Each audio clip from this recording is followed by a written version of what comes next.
Anakin stands with his lightsaber in hand, panting and gazing into the eyes of Count Dooku.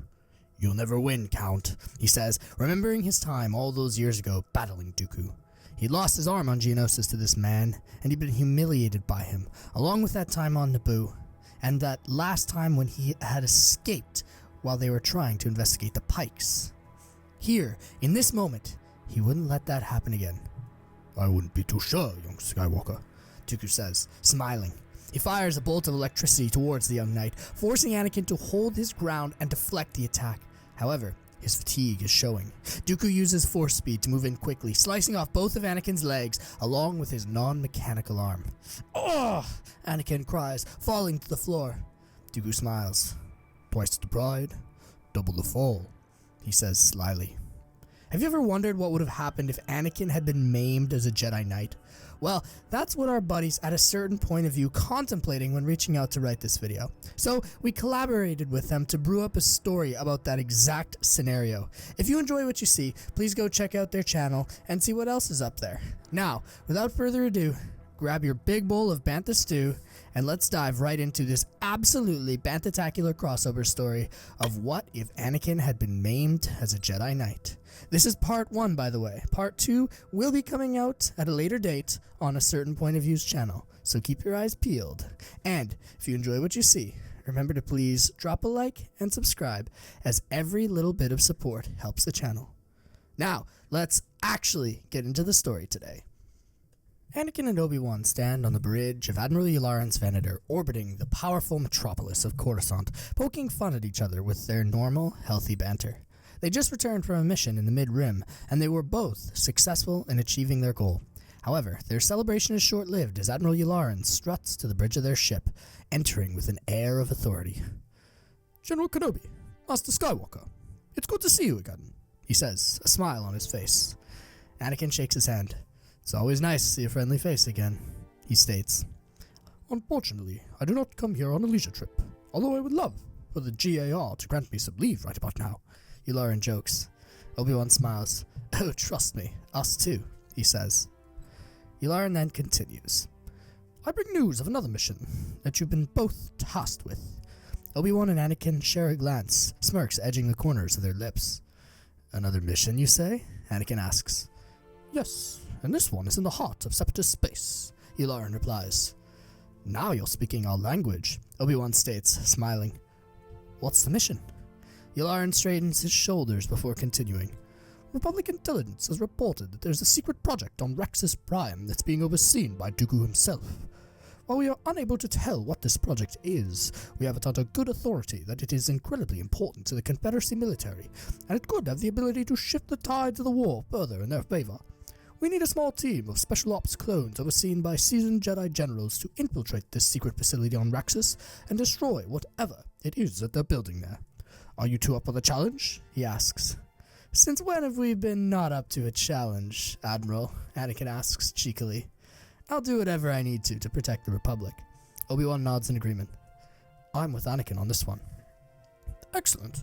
As this is an unorthodox mission, both of you will not only be working with clones whom you're familiar with, but you will also be assigned a team from the GAR Special Operations Unit to assist you.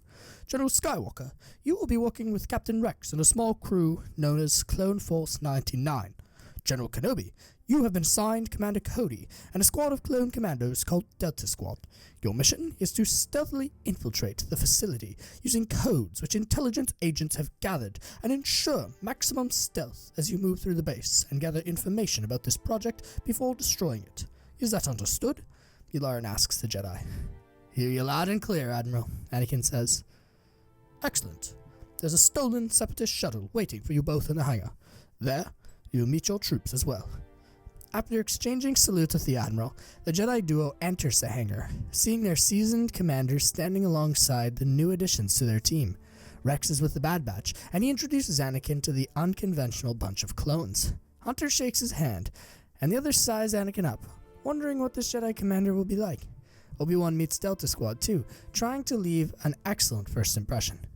Then, they board the ship and leave the Venator, their course set for Rexus Prime, ready to carry out their mission and find out what the Separatists were hiding.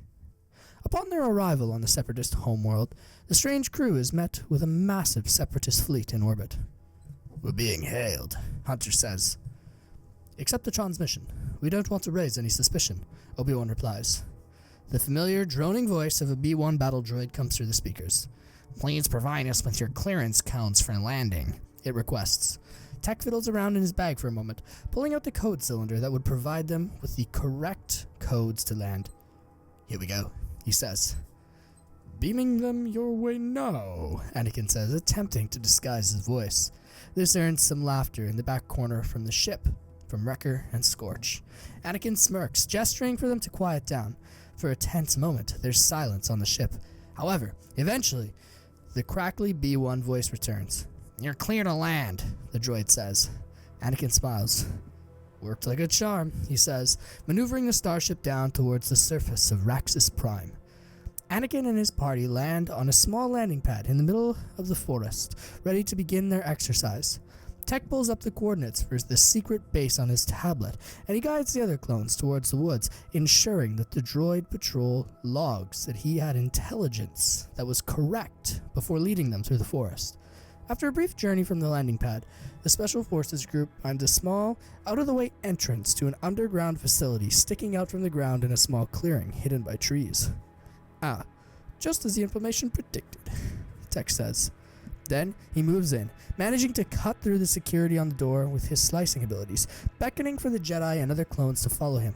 When they arrive at the entrance, Anakin and Obi-Wan agree to split up. Anakin, Rex, and the Bad Batch go towards where they believe the weapon will be.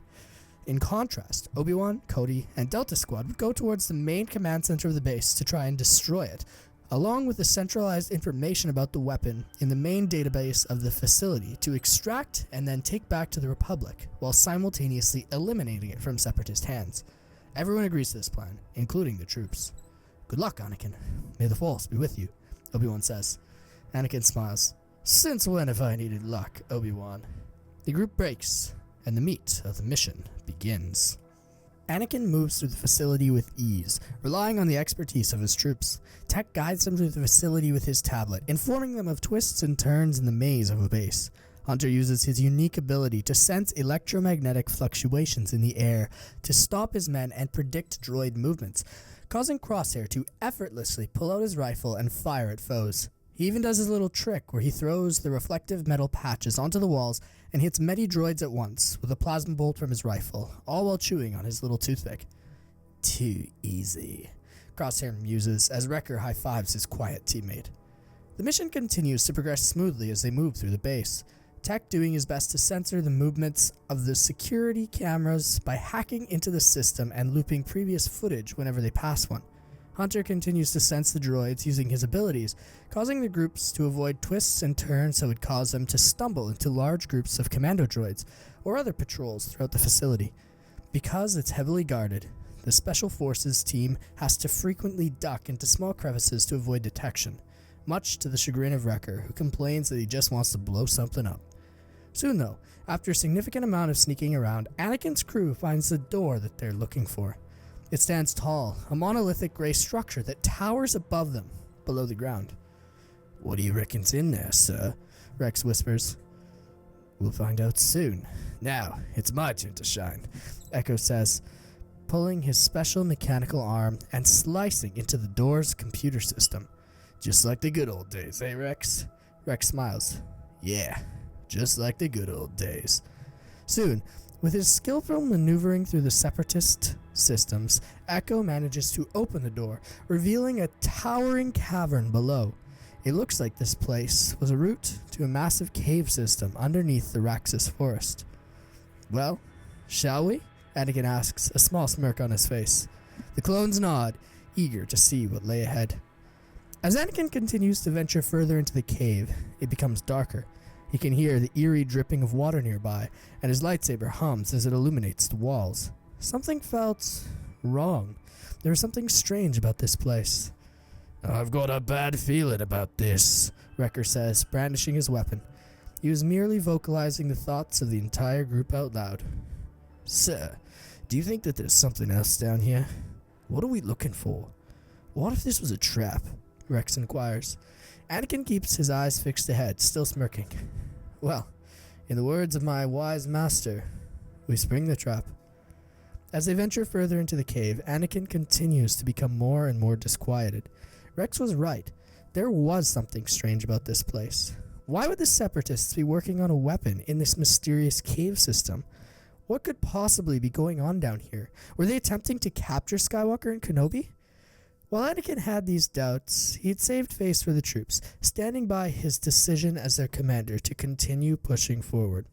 Suddenly, out of nowhere, a strange beast rose from one of the holes in the ground below, roaring with ferocity at Skywalker and the clones. Anakin points his saber at the creature, rushing towards it while the clones fire their weapons for supporting fire.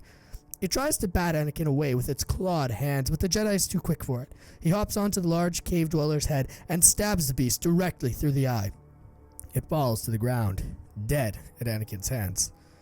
See, boys? Nothing to worry about, Anakin says cockily as he front flips off of the creature's head. The squad smiles and continues moving through the cave, waiting to see what awaited them at their next step. While Anakin moves through the caves, Obi-Wan successfully navigates the base stealthily with Cody and Delta Squad towards the command center of the Separatist base. They move quietly, swiftly, and with efficiency, making far less of a mess than the Bad Batch normally does. When they reach the doors to the command center that's outlined in their plans, Fixer slices into the command system that's outlined in their plans, while Boss, Sev, and Scorch wait quietly, covering him with their blasters held. Kenobi stands vigilant with Cody, watching in anticipation for what was to come. As soon as they enter the command center, blaster fire breaks out. The tactical droid standing at the helm of the central computer is taken off guard as the clones break in and destroy the droids around them. Scorch throws an electromagnetic pulse into the room, causing many of the droids to have their circuits overloaded. The rest are promptly eliminated by Obi-Wan and Cody, who ensure that none of the commando droids in the room have the chance to react quickly. Then, Obi-Wan turns his focus to the tactical droid and the Neimoidian commander in the center of the room. "What weapon are you working on?" Obi-Wan asks, with Cody pointing his weapon in their direction. The tactical droid replies in kind. So it seems that my message reached the Republic, just as I told Count Dooku it would." Obi-Wan looks back at his team, confused. "What do you mean, your message?" Obi-Wan asks.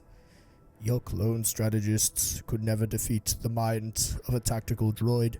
The odds of your success are 2,341,505 to..." While the droid is speaking, Sev fires a bolt in its direction, causing a direct hit to its servos and knocking the head clean off. "Sev, what'd you go and do that for? We could have used that thing," Boss snaps. "It was starting to get on my nerves," Sev's replied promptly. "Plus, I don't like anyone telling me the odds." "Maybe the bug can give us some insights," Scorch says, gesturing towards the cowering Neimoidian commander with his blaster. Cody points his own towards the Neimoidian. "What does he mean? Message. Bug." As this is going on, Anakin continues to walk through the cave. "When are we gonna blow something up?" Wrecker asks, exasperated. "Hopefully soon, Wrecker," Hunter says, rolling his eyes. "There's more to the mission than just big explosions, my friend," Tech says. "Yeah, but that's the most fun," Wrecker moans. Suddenly, Anakin holds up his hand, gesturing for the clones to stop.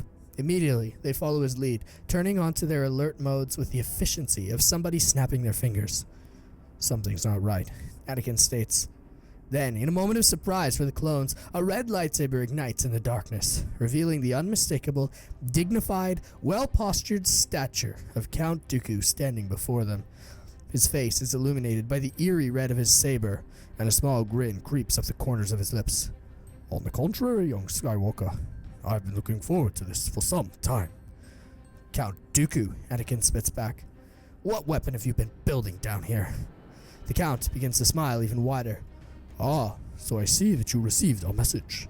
I'm glad that the Republic sent you and Kenobi to deal with me. I wasn't expecting such high-profile generals to attend to special operations matters. However, I suppose that the tantalizing information about a secret superweapon was too sweet for your military to resist." Anakin's temper flares. "So what? This is all you? A trick?" He spits. "Yes, now you understand. I was hoping to capture some Jedi generals and force the Republic into giving us a ransom agreement. You, however, Skywalker, you are far more than I was expecting." Anakin twirls his lightsaber. "You won't get away with this, Dooku," he states. The Count smiles. "Anakin, what if I told you that the Senate was controlled by a Dark Lord of the Sith? The Jedi are blinded by their own arrogance, as I'm sure you've seen in the Council, so they cannot see the manipulation from the shadows.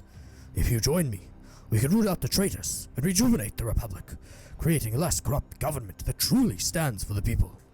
I know that's what you want, Anakin." "I'll never join you, Dooku," Anakin retaliates. "My allegiance is to the Republic, to democracy." "Very well then. If you will not join me, well, it will be a shame slaying such a renowned general in the galaxy. However, killing you would be a blow to the Republic that we need, far more than a ransom agreement." Anakin points his lightsaber towards Dooku. "You will try," he says. Suddenly, out of the shadows, a large squad of super commandos emerges, brandishing their weapons, ready to fire. "We'll handle the clankers, General," Rex says. "You get the count." Anakin smiles. This is where the fun begins. Now, I'll hand the next part over to our friends at a certain point of view. In that moment, a massive fight breaks out between the clones and the droids, who vastly outnumber their organic opponents. However, this isn't the first time that they've been in this situation. Rex and Hunter lead the troops to success, gutting their adversaries with their superior intellect and combat prowess. Rex fires his twin blasters at the commandos, ensuring that they don't reach him. Wrecker laughs with joy as he uses his larger blaster to destroy more droids at once, as well as punching their faces with his massive hands. Crosshair hops on his large friend's shoulders, using his rifle to snipe the incoming commando droids. Echo is able to easily dodge their attacks, blasting them with his little blaster with extreme precision as he does so. He covers for Tech, who attempts to hack into one of the droids to rewire it in order to stand up for the clones, which he is successful in achieving. The commando gets up and begins firing at his droid friends, who are confused by their comrades' change in heart. While the clones are distracted with the droids, Dooku continues to battle Anakin. "My powers have doubled since the last time we met, Count." Anakin remarks snarkily while rushing in for another attack. Dooku smirks. "Good. Twice the pride, double the fall," he replies, attempting to disarm Skywalker with his blade. However, Anakin anticipates the attack, parrying, and he proceeds to force push Dooku backwards into the wall. The Sith does not relent, though. After he is winded, he uses the Force to rejuvenate himself before getting back up to battle Anakin. His face is lighthearted, and he looks as though he's enjoying himself. "You would make a formidable apprentice, young Skywalker," he says. "I can show you the ways of the Force that the Jedi refuse to. Together, we could make the galaxy better again." Anakin shakes his head. "I'll never join you, Dooku." Anakin snaps back. "You're stubborn, just like your master." Dooku replies before lunging towards Anakin, who narrowly parries Dooku's strike. After this, Anakin becomes frustrated with his duel, and he believes that he could gain the upper hand through overpowering the old man. Using his youthful agility and strength, Anakin pounds Dooku with strike after strike, attempting to break through the Dark Master's defenses. However, Dooku continues to block each strike easily. As Anakin starts to get tired, he drops his guard, and Dooku sees his opportunity to strike. So, he engages Anakin in a prolonged clash of their blades, each looking each other in the eyes, waiting for the other to break. Then, Dooku manages to disarm Anakin with a quick sleight of hand motion, and he hops over the young knight before blasting him with a volley of powerful Force lightning. Anakin cries out in pain as he falls to the floor. Dooku then slices off both his legs, along with his remaining organic arm. He proceeds to continue frying the young Jedi with lightning, each electric shock putting Anakin into more pain.